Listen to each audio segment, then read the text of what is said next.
I'm going to share with you the fastest method that I know of that you can become an articulate speaker. This is coming from someone who had no confidence growing up. I would literally hide in the bathroom during class and look at the time to make sure the class is over so I would no longer have to present. I would slip in my grades simply because I was afraid of public speaking and I did not know how to talk. I did not have the skill set. So I'm going to bridge the gap for you. What's the fastest way you can do it?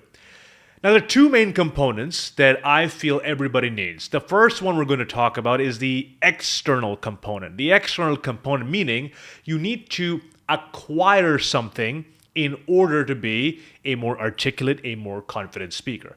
In my case, I knew I did not have the skill set of public speaking. I did not know how to talk in a way where I am taken seriously, where people see me as a credible source of information. And this was very evident throughout my dating life, throughout high school, throughout university. I didn't really have a lot of friends and I was generally very awkward. I didn't know what to do. So for me, a lot of basic things had to be discovered from the ground up. What do I do with my hands? Where do I look? What do I say to someone if I don't know them? All of those questions at a very, very basic level. That changed for me when I went to my first Toastmasters meeting. Now, if you haven't heard, Toastmasters is a public speaking club where you can go practice your public speaking, get feedback from other people. I met a woman there named Karen Knight who changed my life, who said, if you just keep doing something that makes you uncomfortable very frequently, over time, it no longer becomes uncomfortable. So I trusted her even though I was terrified, and I kept coming back again and again. And a few weeks after joining, having never done any public speaking, I won my first public speaking contest. Then I won several more.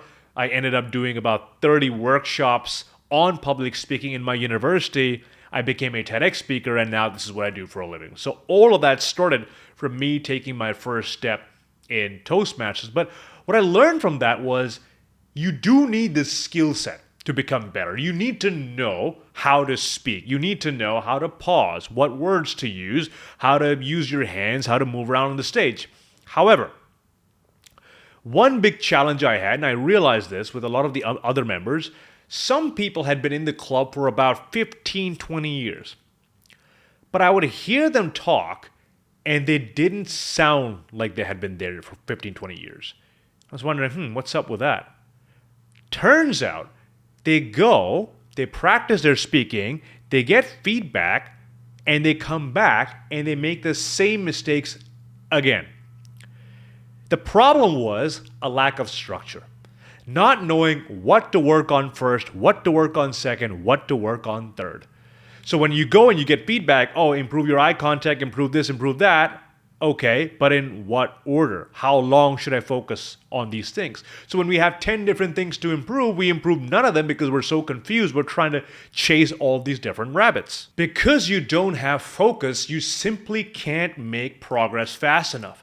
And I realized this. I would get the same feedback, improve your eye contact, speak slower, speak louder, move around the stage, and I would try to do everything every week, but it just wouldn't work. And that's because I didn't have one thing to focus on.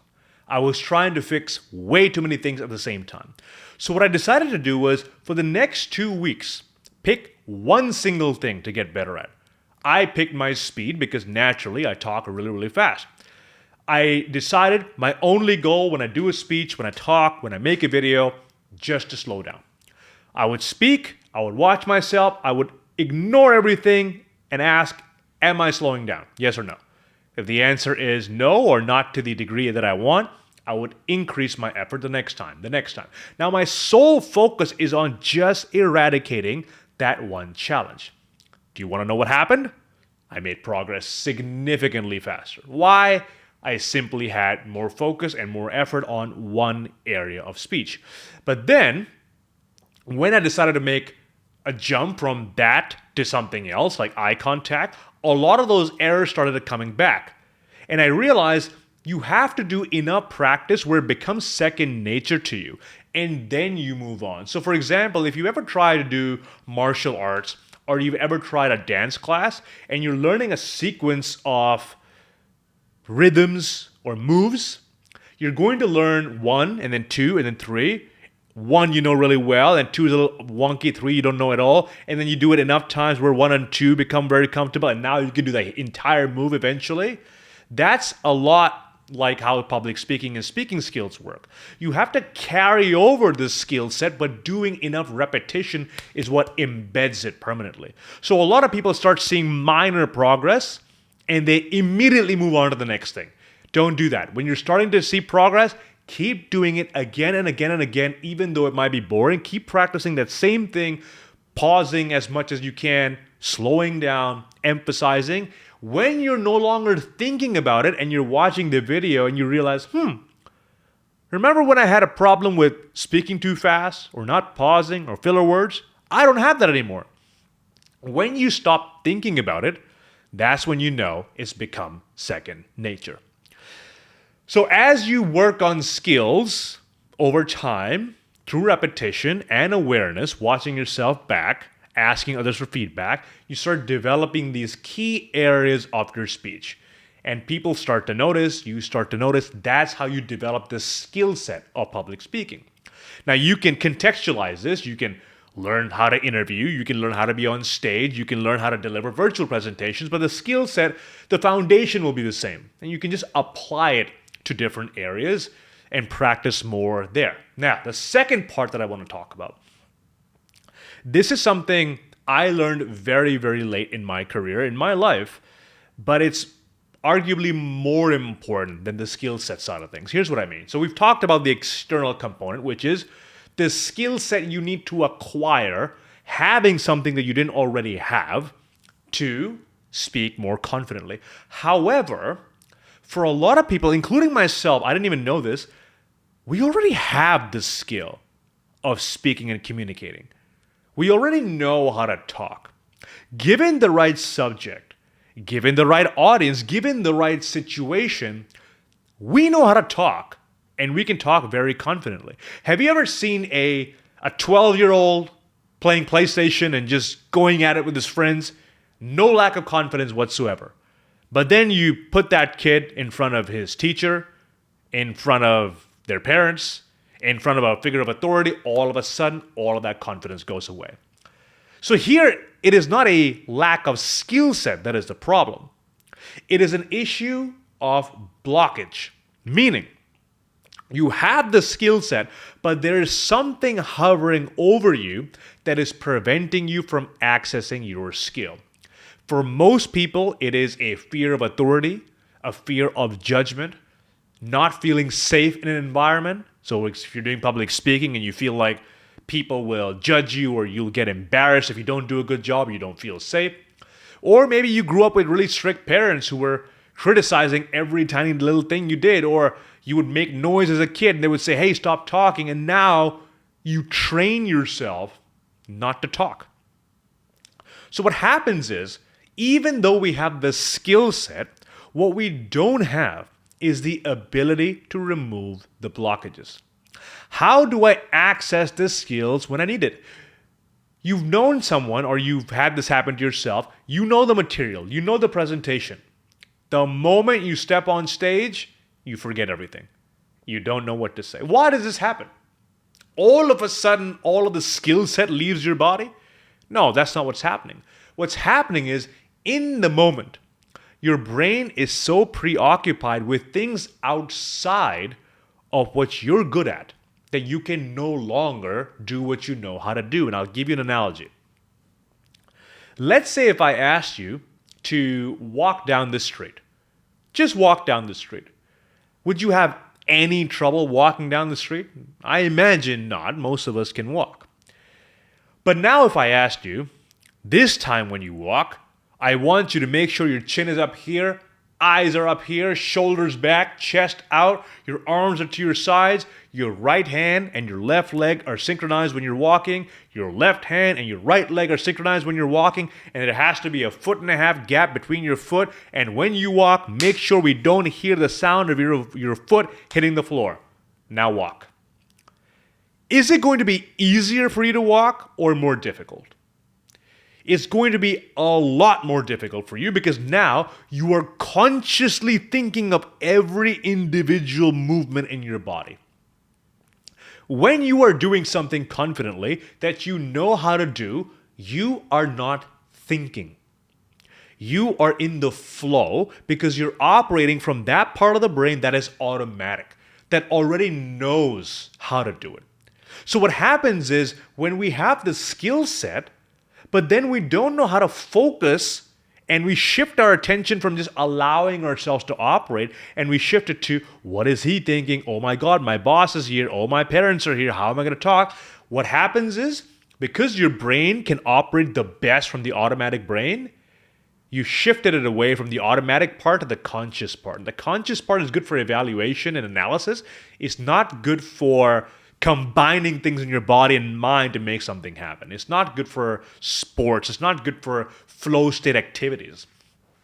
So what we need to do is train ourselves and train our focus so that we can allow ourselves to only focus on the task at hand so we don't have the blockages. And I'll give you an example of this. A lot of my clients, they practice and practice and practice and they're amazing. They know their speech inside out. But the moment they step on stage, they start thinking of all the individual things going on and then they get distracted and they get nervous and then they flop. Here's what I tell them to do. I give them something so dynamic to focus on that they can't think of anything else. That the only focus they have is the present moment and therefore all of the thoughts inside the brain completely die out. And they can just operate without being nervous, without those blockages. So what I will tell them to do, depending on the client, for me, I'm very, very good at focusing on my words. So when I'm talking, I'm trying to move my mouth and focus on every single word coming out of my mouth. You can try this. Try spelling your name out loud. So if I said YASIRKHAN, notice when you are saying that, your sole focus of the mind is on the next letter. It's only on the next letter. And because your mind is so focused on one thing, it can't think about anything else. It can't think about why that person's checking their watch. It can't think about why that person just walked in halfway through. When your focus is so dialed in, you're able to perform better and you're also able to remove a lot of those blockages that you have. Now, the problem is most people don't know how to focus or they don't know how to keep focus. And this was a huge problem for me. So, for example, I would step on stage and I'm focusing on my mouth. Some people like focusing on their hands. They're really in their body. Other people like looking at people in the audience who are responding well, and that gives them motivation. You're externally focused, but what happens is you lose that focus. You start talking and you get distracted, you're in your slides and now you've forgotten, now you're nervous again. The trick is to train yourself to allow the mind to unfocus, bring it back. Allow it to unfocus, bring it back. So let's say I'm starting a presentation, like, hey, let's talk about XYZ. I'm focused, I'm in the zone. Someone walks in, makes a sound. Now I'm getting distracted. Now I'm in my head. Now I'm thinking, oh, where was I? What was happening? Oh my God, this person. It's up to me to bring my attention back from thinking to in the present moment. The moment I realize, hey, you're in your head, come right back. Now I bring my attention back to my words. So when you practice the art of focus, you're able to remove a lot of those blockages because most of the time you have the skill set, you just don't know how to use it when it really counts. So the two things that will allow you to become an articulate speaker in record time, number one, the acquisition of the skill set. There's no way around becoming a good speaker. You have to learn the skill. However, a lot of people have the skill at a good enough level. If you can talk to people every day, you can talk to your friends, you don't need the skill of talking to people. Yes, you need the skill of talking really well, but you can function. So a lot of people then need the skill of focus. How do I remove these blockages? The way you remove these blockages and allow yourself to speak like the way you speak to your friends and family is to train yourself to focus on the present moment. These have been two things that have really, really helped me out when it comes to becoming an articulate speaker.